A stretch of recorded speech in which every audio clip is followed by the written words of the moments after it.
Welcome to the Heritage Atlas, your gateway to the past. I am your host Tonusri and I am excited to take you on a journey through the ages. History is more than just a series of dates and events. It is a rich tapestry of stories, cultures, and experience that shape our understanding of the world today. By exploring the past, we can gain valuable insight into the present and future.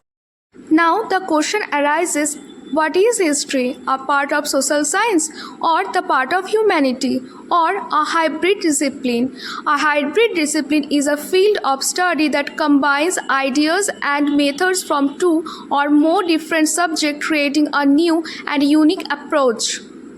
The word history derived from an ancient Greek term histor, meaning learned or wise man, and the term historia, which had a wide meaning associated with inquiry in general and giving testimonies. But in Roman and Hellenistic period is more focusing on narrative and the art of presentation rather than focusing on investigation and testimonies. Now, the definition of history. History is the study of past. It analyzes and interprets evidence to construct narrative about what happened in the past and explain why it happens, focusing primarily on the human past.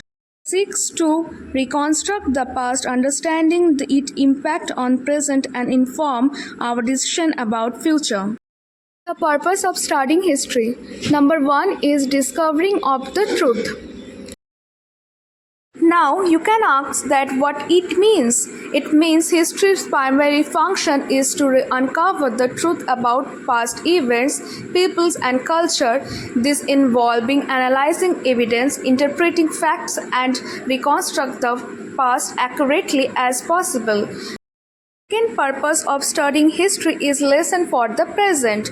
We all know that history is a subject from which we can learn about human nature and social evolution. We gain from past mistakes and success. We understand the current challenges and opportunities. We appreciate progress and steep from better future.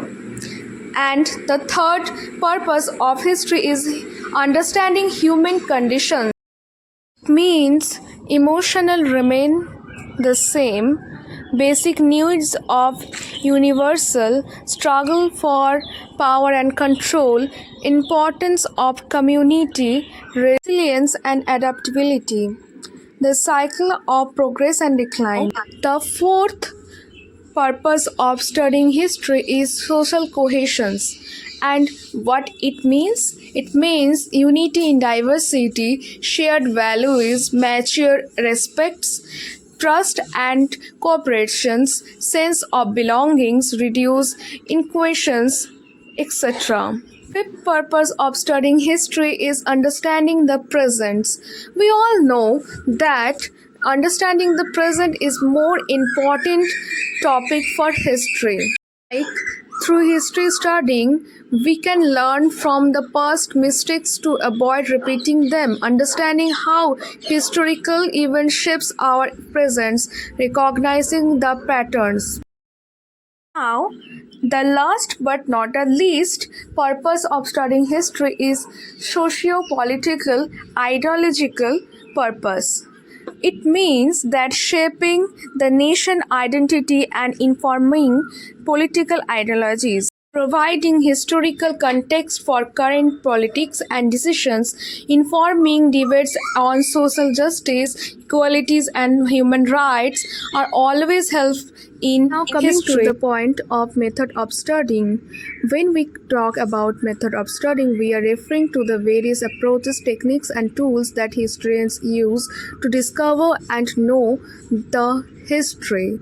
Let's discuss briefly about 3 stages of history. The first one is Stone Age, when people used stone tools and weapons to kill animals and survived in caves. The next one is Bronze Age, when people used bronze weapons and started farming. And third age, when people used iron tools and developed cities and new techniques. Second, examination of silence. It analyzes gaps in historical records to understand the uncovered truth. Third, quantitative approaches. It using statistical analysis in numeric data to examine. Positive approaches. It focus on empirical evidence and objective facts to understand historical events. Now, sources of history. History is study of past, and historians rely on various sources and reconstruct history events, phenomena, and cultures. These sources are broadly classified into three categories. Primary sources. Primary sources are original materials that provides first-hand information about historical events, being studied and often created at the time of events or studied after. Some examples of primary sources are archives, diaries and journals, newspaper and magazines, photographs and videos, and artifacts. Some documents, letters, and some objects of past are included, like primary histories. Now, coming to the secondary sources. Secondary sources are interpretation or analysis of primary sources that are often written by the historians or scholars who have studied.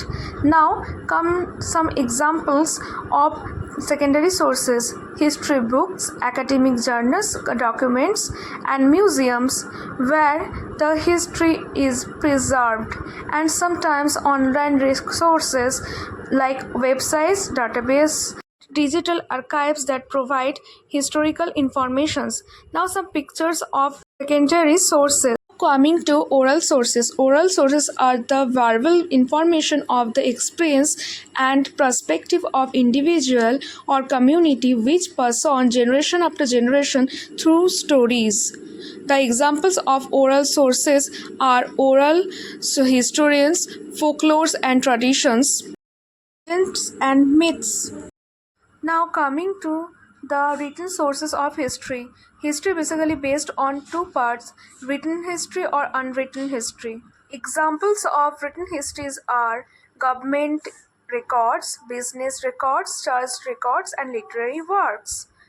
Now, coming to the last point, material sources. Material sources are physical objects and artifacts that provides the information, like archaeological sites, monuments and landmarks, art and architecture. Historians gather information from these sites. These images are the representation of material sources. Now, digital sources. Digital sources are something that is online provided informations, like online archives, digital museums, and something historical websites where we can know history. Now, that's it. Bye for today, and thanks for watching. If you liked the video, please like and subscribe. Tata.